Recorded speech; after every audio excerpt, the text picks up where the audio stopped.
Bom, meus amigos, todo comecinho de ano a gente tem aqueles 6, 7 filmes que chegam bem no finalzinho da corrida das premiações e que acabam arruinando um pouquinho a vida de criadores de conteúdo fora dos Estados Unidos, né? Porque quando eu monto as minhas listas de melhores de final de ano, às vezes acabam faltando esses 4, 5, 6 filmes que já lançaram lá fora, mas que ainda não chegaram no Brasil. E por muitas vezes, esses lançamentos aí não acabam interferindo em nada, como foi o caso do ano passado, que o Spielberg lançou o seu Os Fabelmans, que eu só vi no comecinho de 2023, que eu gostei muito inclusive, mas que não mudaria em nada a minha lista de melhores de 2022. Tanto pra minha lista de melhores de 2023, a última lista que eu soltei aqui no canal, eu admito que eu tava com um olharzinho ali em cima de 3 títulos que já tinham lançado nos Estados Unidos, mas que ainda não tinham chego aqui no Brasil. O primeiro deles era Dream Scenario, que eu já assisti, tenho crítica aqui no canal, que eu gostei bastante, mas que não mudaria em nada na minha lista também não. O segundo filme é um que eu vou assistir ainda na semana que vem, que se chama A Zona de Interesse, e que esse eu tô maluco pra assistir, cara. E o terceiro filme que estava no meu radar é o nosso queridinho de hoje, Anatomia de uma Queda, um filme francês que venceu o Palma de Ouro na sua estreia, que levou recentemente o Globo de Ouro por melhor roteiro, além de diversas outras indicações aí, e que sem dúvida alguma teria entrado na minha lista de melhores de 2023 se eu tivesse assistido no ano passado. Não em primeiro lugar, de maneira alguma,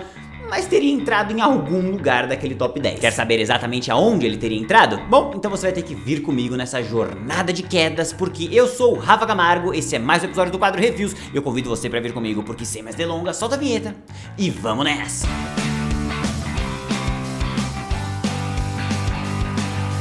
Muito bem, meus queridos e minhas queridas, antes de começar já quero te agradecer por ter clicado aqui na minha carinha mais uma vez. Seja muito bem-vindo, se você for novo por aqui, é um prazer ter a sua companhia. Não deixa de deixar o like aqui embaixo, se inscrever no canal e ativar o sininho para ficar por dentro das próximas novidades. E prepare-se para a live de domingo, que vai estar muito da hora. Eu sei que você não clicou aqui para nada disso, você clicou aqui para me ver cair ou analisar a anatomia de uma queda. Então, bora pro filme. A Anatomia de uma Queda conta a história de uma escritora alemã, Sandra, que vive numa casa isolada nos Alpes, junto do seu marido e do seu filho de 11 anos. E tá todo mundo ali vivendo em paz, até que um belo dia, o moleque sai para dar um rolê com o doguinho deles e quando volta encontra o pai morto no chão e com um ferimento de queda na cabeça e com uma janela aberta no andar mais alto da casa. O moleque chama a mãe, que liga pra polícia, pra ambulância, pro SAMU, pro Ben Mendes, sei lá pra quem ela ligou. Mas o ponto é que quando a polícia chega no local, a Sandra não é exatamente tratada como uma moça que acabou de perder o marido em um acidente, não. Muito pelo contrário, ela acaba sendo tratada como a principal suspeita nesse caso de homicídio. E a partir daí, meus amigos, a gente acompanha a Sandra, o seu filho e o advogado dela lidando com essa acusação, enquanto novas provas e novas dúvidas vão aparecendo para que você possa ir fazendo o seu julgamento do que deve estar acontecendo ali. E bom, meus amigos, vamos lá! Anatomia de uma Queda é, sem dúvida alguma, um dos melhores roteiros de 2023. Eu não sei se eu diria o melhor de todos, como o Globo de Ouro disse, mas quem sou eu pra dizer, quem sou eu pra contestar o Globo de Ouro, mas sem dúvida alguma é um dos melhores que eu vi no ano passado. E só por isso, apenas, esse filme já merece muito ser valorizado. Porque o que a gente tem aqui, meus amigos, é um retrato muito específico daquele evento na vida daquelas pessoas, sem mais e nem menos. E com tudo que a gente, espectador, é claro, precisa de informações vindo por meio de diálogos naturais e ou evidências que são localizadas também de maneira muito natural nessa história. Então é praticamente aquela regrinha do Tarantino que eu sempre falo pra vocês, de que toda linha do seu roteiro precisa obrigatoriamente avançar a trama ou desenvolver personagens, sendo aplicada aqui ao seu limite.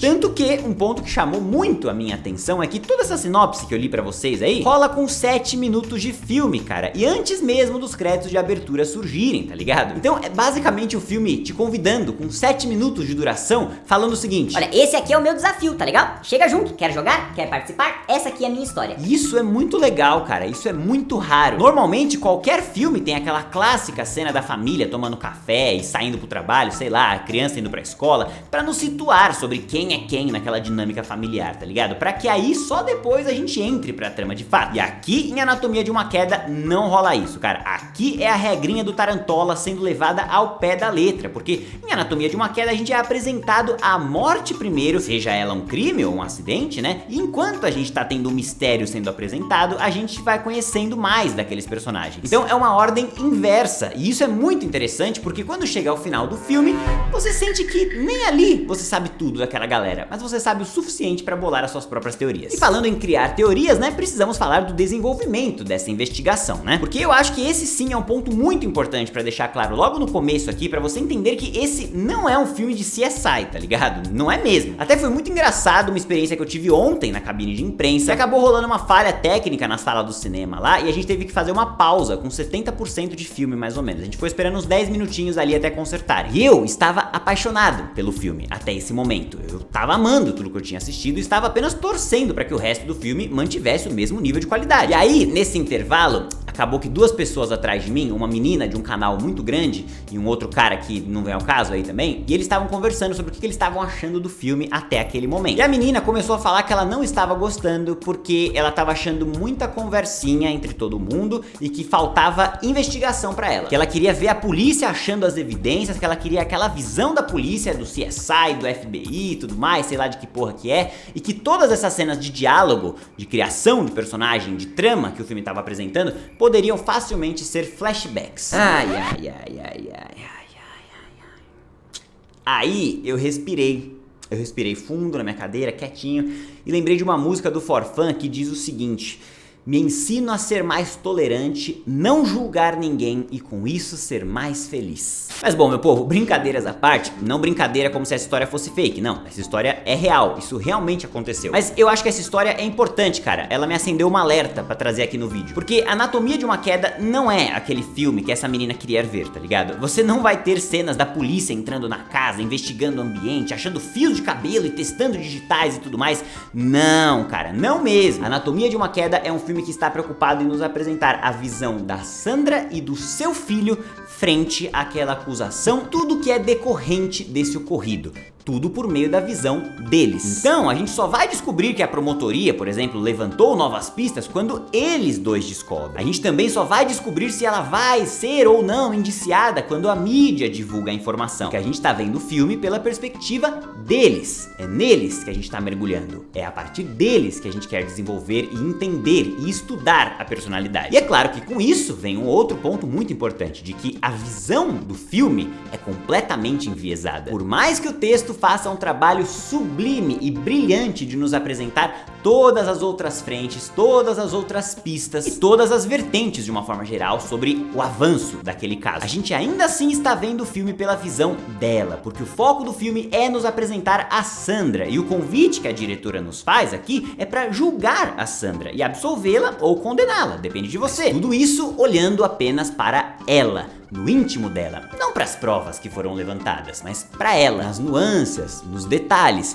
E é claro que é impossível a gente fazer isso se a gente não tivesse uma performance tão absurdamente poderosa como a que a gente tem aqui. A interpretação da Sandra Hüller é simplesmente brilhante, cara. Sendo que, curiosamente, também vale reforçar que ela vai estar naquele outro filme que eu quero ver, né, o Zona de Interesse. Mas aqui, voltando pro filme de hoje, ela entrega uma performance que, olha, vai me surpreender se não render pelo menos uma indicação do Oscar, cara. Porque o papel dela aqui é muito difícil, brother. Tipo, tão difícil que talvez eu conseguiria fazer um vídeo inteiro só sobre esse tema. E não, eu não vou fazer isso. Só estou dizendo que poderia render um vídeo inteiro. A última vez que eu falei que poderia fazer um plano sequência de Halloween Ends, vocês me cobram até hoje. Então, não, isso eu não vou fazer, tá legal? Mas falando por cima dessa interpretação, né? Cara, ela precisa construir uma personagem que deixe margem pro espectador interpretar se ela é culpada ou inocente. Então, é quase como se a cada cena ela construísse nuances que servem tanto pra um lado quanto para o outro. E além disso, a personagem dela é uma mulher forte, tá ligado? Então, ela não é daquela que tá passando pelo luto como uma viúva chorona, sabe? Não, cara, aqui ela sofre em silêncio. Ela é uma mulher mais retraída que deixa as emoções transbordarem apenas nas nuances, apenas nos detalhes. São essas nuances e são esses detalhes que você vai ter que prestar atenção pra poder bolar as suas teorias. Eu sei que eu tenho as minhas, mas fique tranquilo porque eu não vou falar nada disso agora, não vou dar spoiler do filme, só depois da nota eu deixo um aviso antes ali pra eu falar o que eu interpretei de uma forma geral. Porque antes, meus amigos, eu quero trazer pra vocês aqui o trabalho igualmente brilhante da direção direção, é claro, que opta em diversos momentos em seguir por uma rota bem de documentário, tá ligado? Com a câmera na mão ali pra gerar intimidade e ao mesmo tempo criar uma sensação midiática, tá ligado? De julgamento pra aquela parada, algo que está completamente de acordo com a temática que está sendo trabalhada aqui nesse filme, que é julgamento, não tipo literalmente o ato de julgar num juiz com júri, mas julgamento popular, inclusive, sendo que a personagem da Sandra chega a verbalizar por um momento que é muito fácil pegar 5 minutos de uma gravação e resumir 10, 15, 20 anos de um casamento só naquele trechinho, tá ligado? E realmente é muito isso que a gente faz, tá ligado, cara? É só pingar um caso desse aí, tipo esse mesmo, na mídia, que automaticamente a internet se divide em duas metades. Cada uma dessas metades interpretando os mesmos fatos, as mesmas provas de maneiras diferentes e trazendo pro seu lado de apoio pessoal, tá ligado? E muitas vezes até ignorando o conceito da justiça fazendo isso, tá ligado? Pô, eu acho que aquele caso do Johnny Depp versus a Amber Heard é o maior exemplo que a gente teve em anos, cara. Aquilo ali era um caso judicial, não era entretenimento. A gente tinha ali a vida de duas pessoas, cara, que deveriam estar sendo julgadas e analisadas com seriedade. E aquilo acabou virando um circo, mano, um jogo de futebol, tá ligado? E aí eu te pergunto, cara, por mais que eu tenha minha opinião pessoal sobre o caso, minhas especulações de alguém que não é um advogado, mas como você também deve ter, mas ainda assim eu te pergunto, e se a Amber tiver certa, maluco? Tipo, para e pensa nessa possibilidade, mano. E se ela tiver certa? Ai, Rafa, mas as provas que foram apresentadas, eu acho que é muito difícil, é quase impossível. Não, cara, não é isso que eu tô falando. Eu não tô dando uma opinião e não tô pedindo a sua. Eu tô levantando uma hipótese. E se ela tiver certa?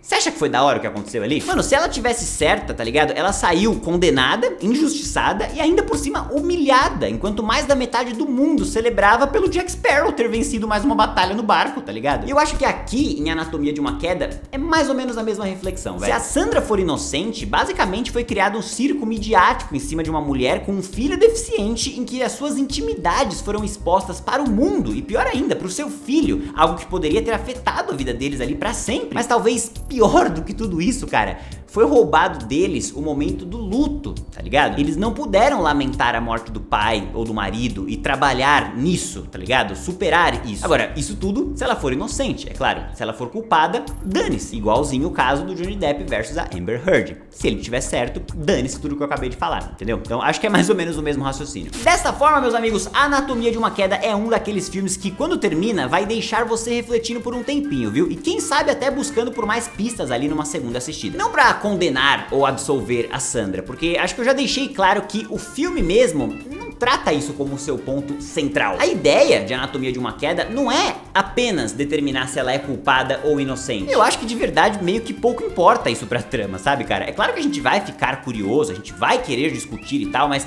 pra mim, pelo menos, a resposta oficial do que aconteceu é bem clara. E o que importa de verdade é o custo disso na vida daquelas pessoas. E eu senti tudo isso por meio de um filme que tem um excelente roteiro, um dos melhores roteiros que eu vi nesse ano, pelo menos, no ano passado, no caso, com todas as outras áreas técnicas extremamente alinhadas e mirando em um único objetivo, que era contar essa história. Talvez um exemplo rápido que eu posso trazer aqui pra justificar isso é o uso da trilha sonora e da montagem pra tentar passar a ideia de passagem de tempo, sabe? Com o moleque aprendendo aquela música e conforme ele vai aprendendo mais e mais, são os dias e meses passando. Tudo girando em torno daqueles personagens e daquela história. Um dos melhores filmes da temporada de 2023 e que se eu pudesse voltar no tempo, se eu tivesse assistido esse filme antes, eu acho que eu colocaria ele ali num top 7 lá daquela lista, viu? Na frente do Aranhaverso apenas. Porque eu acho sim que Anatomia de uma Queda é um filme imperdível que você deveria muito assistir, porque pra mim ele é um topo de lista mais. Sem dúvida alguma, uma experiência inesquecível. E agora, rapidamente, vamos mergulhar no que eu interpretei de tudo aquilo que rolou. Quais são as minhas teorias. Não é nada demais, tá legal? Sendo que eu reforço aqui, eu faço um pedido pessoal pra vocês de que caso vocês não tenham assistido ao filme ainda, por favor, não veja essa parte do vídeo, tá legal? Esse filme realmente vale muito a pena e é legal você ir cru pra experiência. Mas bom, se você ficou aqui, pra mim, meus amigos, a grande sacada do filme e o grande desafio da protagonista é a mesma coisa. Apresentar uma mulher forte e falha em uma situação tão drástica e tão suspeita que seria muito mais fácil ela escapar, vamos dizer assim, se ela fosse fraca e perfeitinha, que não é o caso aqui nessa situação. Então a Sandra é bissexual, já teve um caso extraconjugal no passado, ela não estava no melhor momento com o marido, tinha rolado uma briga na noite anterior, ela omitiu alguns detalhes no seu primeiro depoimento, ou seja, ela é falha, ela fez merda e fez merda pra caralho. Em tudo isso aí que eu acabei de falar, ela é culpada. Mas é aí que tá a grande beleza desse filme, cara, que é meio que um pensamento do tipo, culpada de quê, afinal? Porque tudo isso aí que eu falei pode ter rolado, e rolou de fato, existem provas pra isso, mas isso não significa que ela empurrou o marido da janela com uma arma que não foi nem localizada porque ela ficou irritada com a música alta ou porque ela não conseguiu perdoar o cara pelo acidente do filho anos atrás. Se você analisar friamente, são duas teorias diferentes até, tá ligado? São coisas separadas. Ela tava puta por causa dos desrespeitos constantes dele como a música, ou ela tava puta por causa do acidente com o moleque anos atrás? Nem faz sentido, tá ligado? Mas eram imperfeições daquela mulher. E perfeito, perfeito mesmo, meu povo, nenhum de nós somos, cara. Eu não sou perfeito, nem você é perfeito, mas uma coisa é certa: se os nossos maridos ou esposas cometem o oposto de viver e não deixam uma porra de uma cartinha ali, a gente tá igualmente fudido, cara. Porque sim, na minha opinião, tá muito claro que foi o maridão cometendo o oposto de viver ali, intencionalmente, em um momento que ele não suportava mais tanto sofrimento na vida dele. Alguns desses sofrimentos, eu reforço, diretamente por culpa da Sandra e das suas atitudes ou falta de atitudes, mas o empurrão, o assassinato, não foi culpa dela de maneira alguma. E pra mim isso já estava bem claro na trama, era a minha teoria desde um certo momento do filme, mas só ficou mais claro ainda quando o moleque confirma lá que o pai já tinha tentado o oposto de viver, quando ele descobre que o cachorro comeu os comprimidos e que por isso ele ficou meio sonolento e tal. E aí, nesse momento, nessa parte do filme, vem a sacada maior desse roteiro pra mim, a parte brilhante que eles querem comunicar. Um momento chave em que o moleque acredita na mãe e sabe que ela é inocente, mas que ele não sabe o que fazer. E a própria cuidadora judicial dele lá fala que existem momentos na nossa vida em que a gente precisa fazer escolhas e assumir essas escolhas. E por mais que seja só isso que ela fala, ela não vai além disso. Pra bom entendedor, isso já diz muito, né, meu povo? Fazer escolhas significa você precisa decidir de que lado você está, em quem você acredita, tá ligado? E assumir essas escolhas significa fazer tudo que está ao seu alcance pra proteger essa escolha. Então, no dia seguinte, o moleque vai na corte e diz a história do cachorro lá, mas percebe que não teve muito efeito pro júri, e aí ele decide usar uma última cartada, uma história inventada ou manipulada do pai indo levar o cachorro no veterinário com ele e claramente fazendo um discurso ali deixando claro que ele iria cometer o oposto de viver em breve. A mãe acaba sendo absolvida, vai pra sua casa e aí no final aquele abraço da mãe com o filho sem dizer nenhuma palavra, na minha interpretação simboliza a aceitação e a proteção, independente de qualquer coisa. Uma mensagem muito forte e muito poderosa sobre assumir riscos e lutar pra defender aquilo que você ama e aquilo que você acredita. Mas é claro, essa é apenas a minha interpretação. E olha só um comentário adicional aqui agora que eu tô editando o vídeo que eu já tinha gravado antes, e eu fui procurar a cena do Globo de Ouro do discurso de aceitação do prêmio por parte da diretora, e ela fala um negócio muito curioso aqui que eu acho que dá um pouco mais de base e justifica um pouco mais essa minha teoria. Então dá uma olhada aí. Nobody is gonna see this movie. It's too long, they talk all the time, there's no score. A couple fighting, suicide. Então, ela mesmo tendo dito que existe a temática de suicídio no filme, acho que pode dar um pouco mais de embasamento aí pra isso que eu acabei de falar, né? Mas ainda assim, isso é só a minha opinião e eu quero saber a sua. E agora, é claro, eu quero saber de você, quais são as suas teorias, o que você imaginou, o que você entendeu. Comenta tudo isso aqui embaixo pra eu saber. Se curtiu esse vídeo, não esqueça de deixar o like aqui embaixo, se inscrever no canal e ativar o sininho pra ficar por dentro dessas próximas novidades. Muito obrigado pela audiência de todos e até a próxima.